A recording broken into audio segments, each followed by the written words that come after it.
dans l'Aisne, si vous le permettez. Et je vais plus précisément à Urvillers. C'est là-bas que vous vous trouvez, Julie. Bonjour. Alors, est-ce que vous pouvez m'expliquer exactement ce que vous faites dans un centre de tri à 8h39 exactement? Eh bien, Julia, la réponse est simple. Regardez, nous sommes devant une montagne de plastique et désormais, il y a des nouvelles consignes de tri. C'est à peu près le cas pour 50% de la population en France.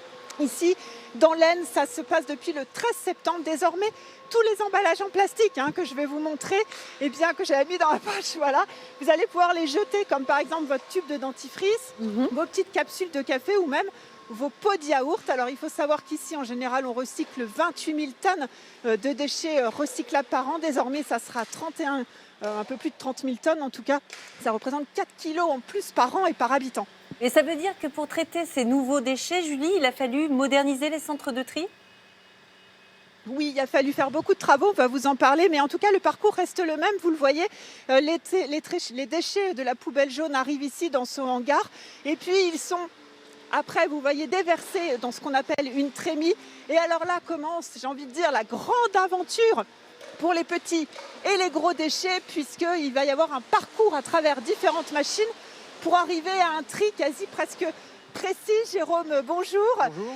Ce qu'on voit là, ce qu'on a mis, nous, là, sur la poubelle jaune, c'est vraiment les nouveaux déchets que vous voulez valoriser grâce à ces nouvelles machines. On vous a rassemblé tous les déchets qui aujourd'hui partaient dans la poubelle grise et qui partaient donc en élimination, en incinération, en enfouissement et qui maintenant seront valorisés. Donc tous les films, les sacs alimentaires, les pots, les barquettes, pots de yaourt, pots de crème fraîche, barquettes de viande, les plastiques transparents, les barquettes de jambon. Donc tous les emballages maintenant se trient, les capsules de café, il faut les mettre dans la poubelle jaune, bac ou sac ou point d'apport volontaire. Et bien voilà, emballage égale poubelle jaune, ça y est, on l'a bien compris.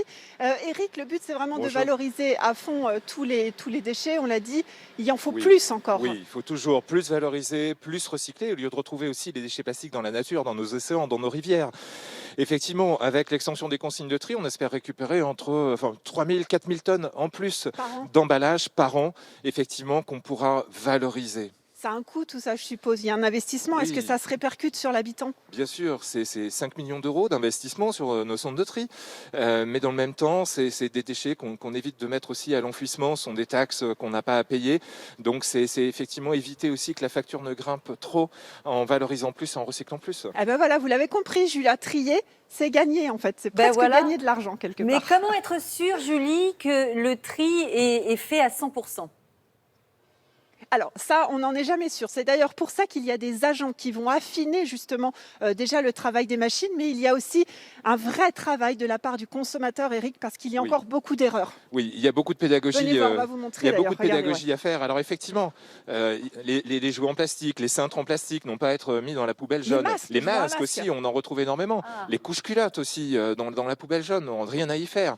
Donc c'est vraiment un travail aussi de pédagogie, de sensibilisation avec des ambassadeurs qui vont faire du porte-à-porte aussi auprès des habitants pour bien expliquer les consignes de tri. Uniquement les emballages, tous les emballages en plastique, les papiers, les cartons, et pas emboîter les uns dans les autres. Absolument. Eh ben, merci beaucoup en tout cas, merci Eric. à vous. Alors vous le voyez, ici, après, une fois que les déchets sont triés, ils sont compostés dans des balles, et puis là, ça part dans des usines qui vont recycler justement ces produits. Et sachez par exemple, Julia, avec 670 canettes, eh bien, vous pouvez faire un cadre de vélo. Ah, c'est pas mal. Moi, Je sais que vous aimez le vélo, Julie.